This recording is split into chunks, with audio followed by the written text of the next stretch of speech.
Assalomu alaykum kanalimiz a'zolari. Bu safargi videomiz Usta Mirjalol kanalida elektrik yo'nalishi bo'yicha bo'ladi. Bu safargi videomiz elektrikaga yangi kirib kelgan yoki elektrika ishi bor va tushunmayotgan birodarlarimizga bo'ladi. Bu ishimizda bitta lampochka va bitta ключатор qo'yishni sodda usulda, korobka montaj usulida o'rganamiz. Avvalambor korobkadan kelgan shitdan kelgan 220 tokimizni ajratib olamiz. Bizda bu aniq. Mana bu tokimiz 0 va ko'k va faza simimiz glavniy shitdan kelgan. Bunisi esa lampochkadan kelgan ko'k va oq sim, bunisi esa ключаторdan kelgan kabel. Avvalambor qiladigan ishimiz glavniy kelgan faza 0 fazani asosiy elektrikada oq kabellar ko'pincha faza hisoblanadi. Bu fazani biz ключаторdan kelgan oq kabelga ulaymiz. Chunki ключатор doimo fazani ajratadi. Oldin aytib o'tganimdek, hech qachon lampochkaga fazani прямой ulamanglar. Mana ko'rib turibsizlar. Ana endi ключаторdan kelgan ikkinchi ko'k simimni lampochkadan kelgan oq simga ulayman.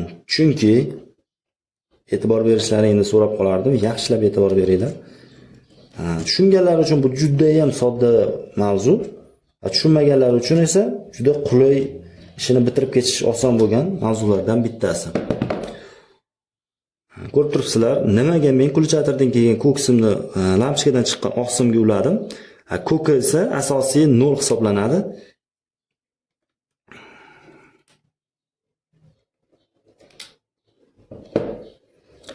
Lampochkadan kelgan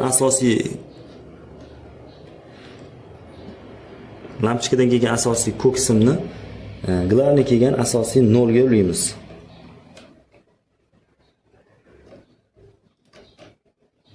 Keyingi videolarimizda nima haqida qilishligimiz kerakligini, nima sizlarga qiziqroq bo'lishligini aytsalaring, shunga qarab video yasashga harakat qilaman.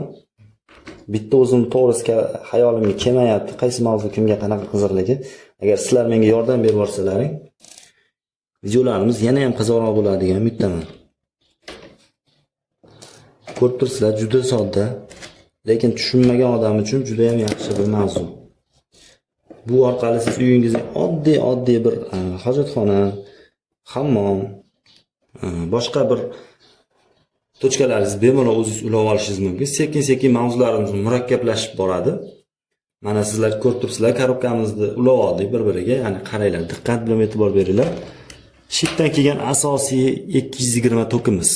Bular ko'k va oq simlardan iborat. Ko'kini lampochkaning ko'k simiga, ya'ni ko'kda albatta 0 bo'ladi. Sizlar yana bir tekshirib ko'rishlaringizni so'rardim. Ko'kni lampochkaning ko'kiga uladik, chunki to'g'ridan-to'g'ri lampochkaga 0 ketadi. Aslo hech qachon faza ketmaydi. Bilsalaring ko'pincha ko'p montaj joylarida ko'rsalaring, unaqa oq diod lampochkalarimiz xira yongan holatda qoladi. Buning sababi ko'pchilik ustalarimiz fazani lampochkaga прямой o'tkazib yuborishadi va buning natijasida pirpirab qorong'ida yongandek bo'lib ko'rinadi. Bu keyinchalik kuyishga ham sabab bo'lishi mumkin, ertadan tezroq kuyishiga ham sabab bo'lishi mumkin. Balki chaqmoq chaqqanda chaqmoqni ta'siri ham bo'lishi mumkin. Chunki bu narsalarni biz ko'p kuzatganmiz. Mana bu yerda 220 dan kelgan asosiy 0imizni premo lampochkaga o'tkazib yubordim. Lampochkadan chiqqan ikkinchi oq simimizni esa ключаторimizni ko'k simiga uladim. Chunki bu yerdan ko'k simi, ключаторda ko'k simidan qaytib faza lampochkaga o'tib ketadi. Asosiy kelgan 220 kabelimizni mana ko'rib turibsizlarmi? Ko'rinyaptimi sizlarga? Mana 0ni прямой lampochkaga o'tkazib yubordim. Ikkinchi oq simini esa прямой ключаторga o'tkazib yubordim. Ключатор ayiruvchi, ajratuvchi vazifasini bajaradi. Mana o'sha korobkada o'rlagan oq simimning uchi bu yonboshda. Bu uchi esa bundan tok kelib bunga o'tib ketish kerak. Bu ko'k orqali mana lampochkamizning oq simiga ulab yubordim. Birgalikda endi ключаторni o'rnatamiz. Mana ketdik. Menda albatta naryoqda shitdan tok uzilganlik hisobiga bemalol biz korobkada montajlarni birinchi qilib oldim. Sizlar ham tekshirib Undan keyin montaj qilsalaring juda maqsadga muvofiq bo'ladi. Mana endi men kulchatirni tayyorlab olganman. Mana kulchatirni sekinlik bilan ajratishga harakat qilaman.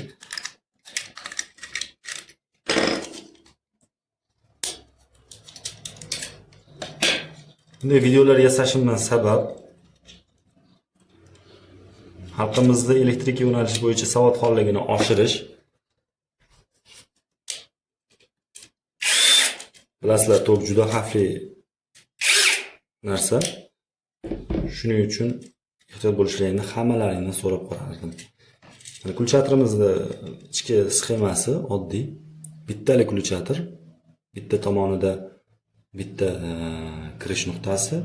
Bunisi bo'lmaydi. Ana har xil kulchatir firmalarda har xil shaklda bo'ladi. Bu Vesta kompaniyasiniki. Bu yerda esa kirish glavni. Bu yerdan kirib, bu yerdan chiqadi. Bitta tepada, mana ko'rinyaptimi? Bitta tepada, bitta pastda bo'ladi. Biz mana yozuvlarga qarab tepa-pastni ajratamiz, ya'ni tepa-pastini. Tepasiga biz o'zimizni glavni kelgan oq simimizni ulaymiz. Mana ko'rinyaptimi?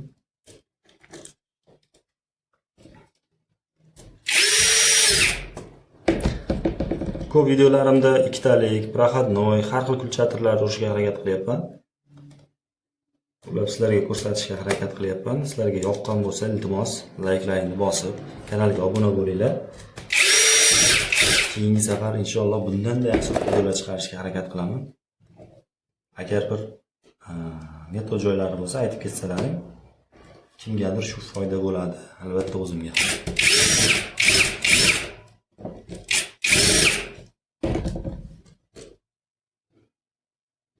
Kanalim agar kimgadir qiziq bo'layotgan bo'lsa, albatta obuna bo'lishlaringni so'rardim. Ko'rib turibsizlar.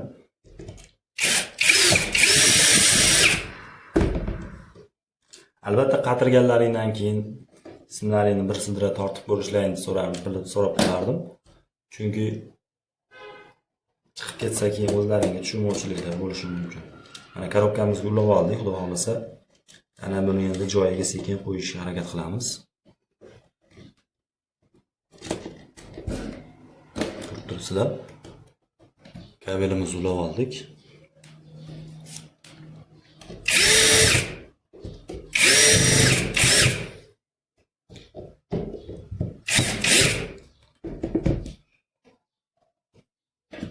Mana kulchatirimizni qo'ydik. Keyingi videolarda xudo xolasa shitlar yig'ishni o'rganamiz. Kulchatirni qo'ydik. Korobkamizni uladik. Ulagan korobkamizni bir sidra tekshirib olamiz. Albatta buni tokini sizlardan iltimos qilib so'rab qolardim. Tokini uzinglar. Tok xavfli narsa. Mana korobkamiz juda sodda usulda tartibda terilgan. Juda ham murakkab va qiyin narsa emas. Endi buni izolenta qilamiz. O'zi asli buni izolentasi bor. Izolenta emas. Shunday xavfsizligi uchun izolenta o'rniga bo'ladigan geykalari bor. Endi u yo'qligini hisobiga men doim izolentadan foydalanaman. Lekin izolentadan o'sha o'zini spesialni chiqqan geykalari ancha mustahkam bo'ladi. Asosan birinchi o'rinda fazani urib olasiz.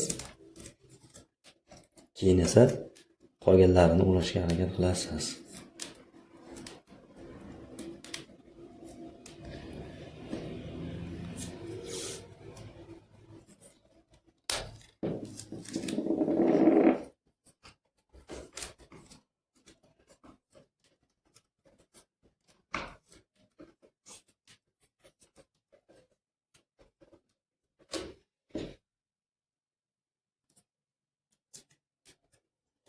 Yana bir marta aytaman.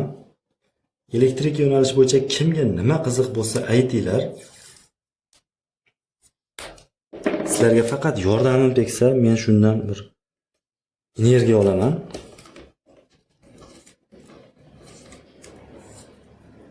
Ko'rib turibsizlar, izolentalar bilan izolenta qilib oldik.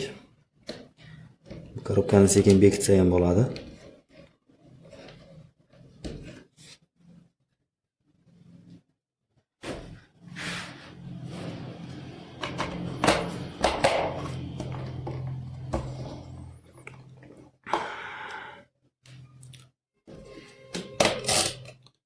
Endi bunga lampochka qo'yib yoqishga harakat qilamiz.